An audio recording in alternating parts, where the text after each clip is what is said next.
నమస్కారం సత్యవాణి మ్యామ్. నమస్తే రోజా. ఎగ్జామ్స్ దగ్గరగా వస్తున్నాయి కాబట్టి పిల్లలకి ఉపయోగపడే కొన్ని టిప్స్ గురించి మనం మాట్లాడుకుందామా? స్కూల్లో స్టూడెంట్స్ అందరూ కూడా మేడం చదువుతున్నాం మ్యామ్ మేము, కానీ జ్ఞాపకం బాగా ఉండలేదు, మాకేమైనా టిప్స్ చెప్పరా, 17వ తారీఖు నుంచి ఎగ్జామ్స్ స్టార్ట్ అవుతున్నాయి, బోర్డ్ ఎగ్జామ్స్, టెన్షన్గా ఉంది అని అడిగారు. సో వాళ్ళకు ఉపయోగపడాలి, ప్రతి పేరెంట్ చూడాలి, ప్రతి పేరెంట్ స్టూడెంట్స్కి వాళ్ళ పిల్లలకి చెప్పాలి అనే ఉద్దేశంతో టీచర్లకి, పేరెంట్లకి, విద్యార్థులకు ముఖ్యంగా ఈ యొక్క టిప్స్ చెప్దామని నిర్ణయించుకున్నానన్న. పరీక్షలు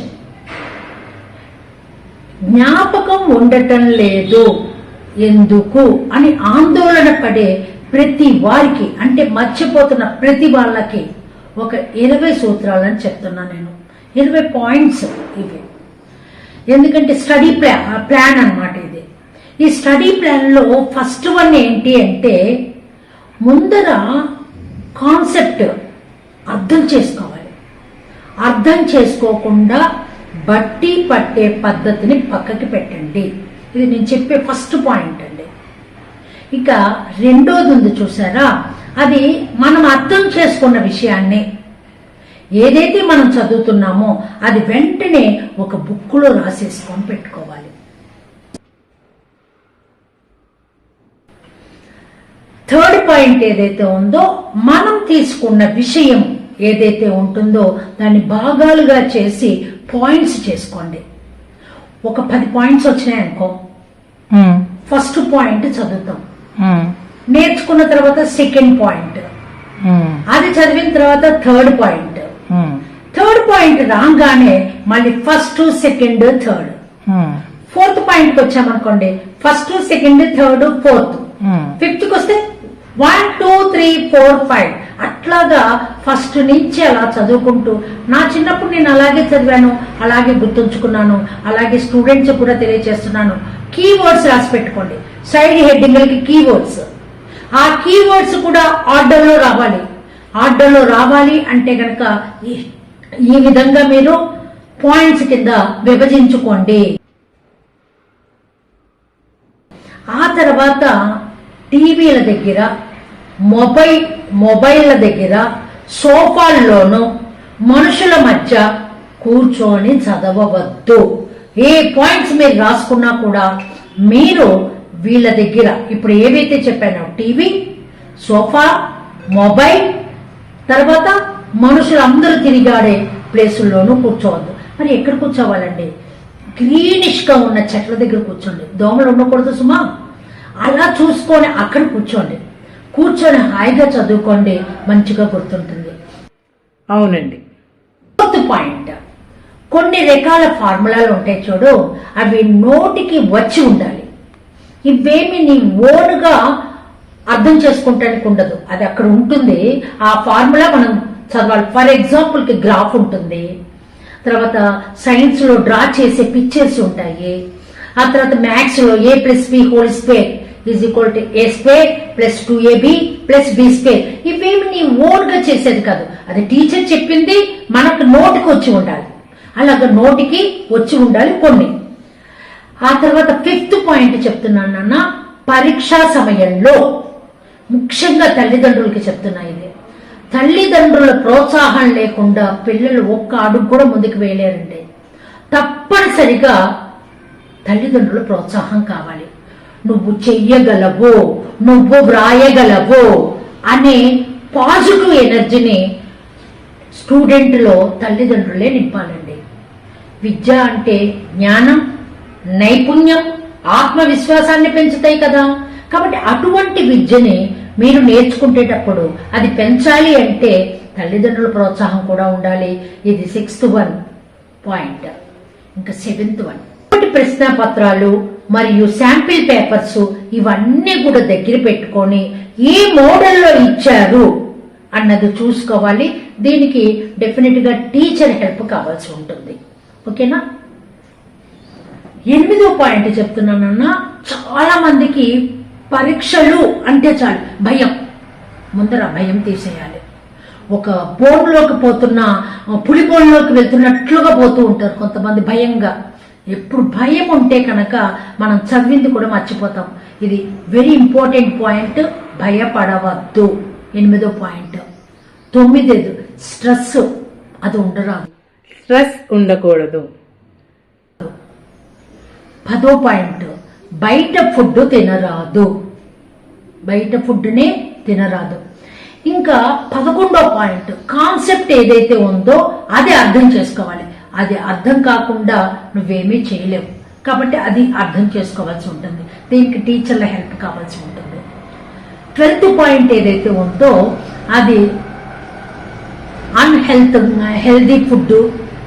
నీ బాడీకి పడని వస్తువులు కొన్ని ఉంటాయి. ప్రతి వాళ్ళకి కూడా ఈ వస్తువు నాకు పడదు, ఇది తినంగానే వామిటింగ్ వస్తుంది, ఇది తినంగానే హెడేక్ వస్తుంది అని కొంతమంది చెప్తూ ఉంటారు.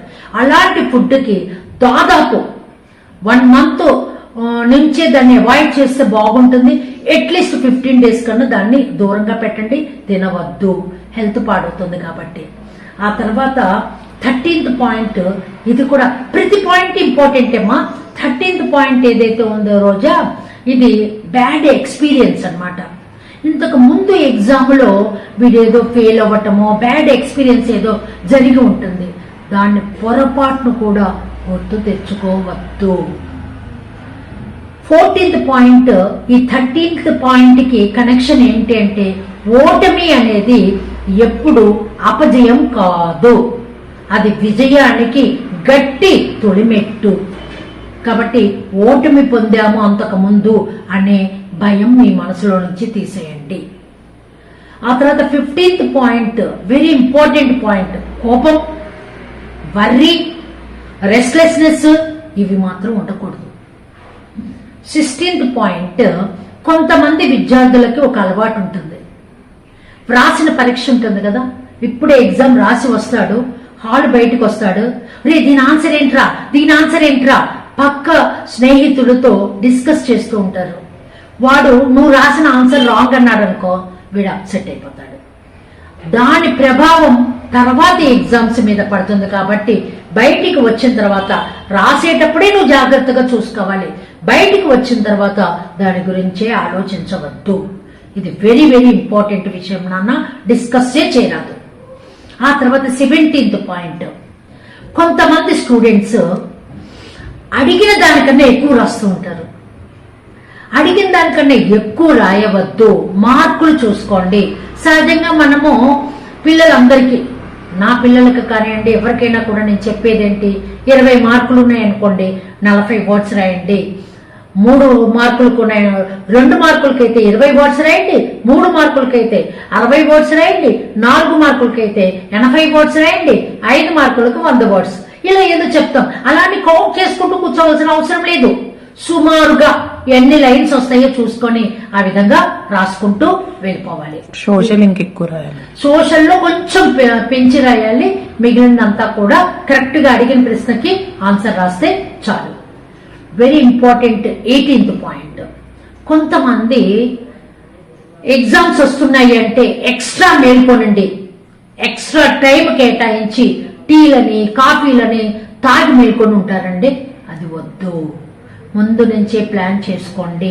1 month ముందు నుంచే టైం టేబుల్ రెడీ చేసుకోండి. పొరపాటున కూడా రాత్రిపూట మేల్కొని ఉండవద్దు.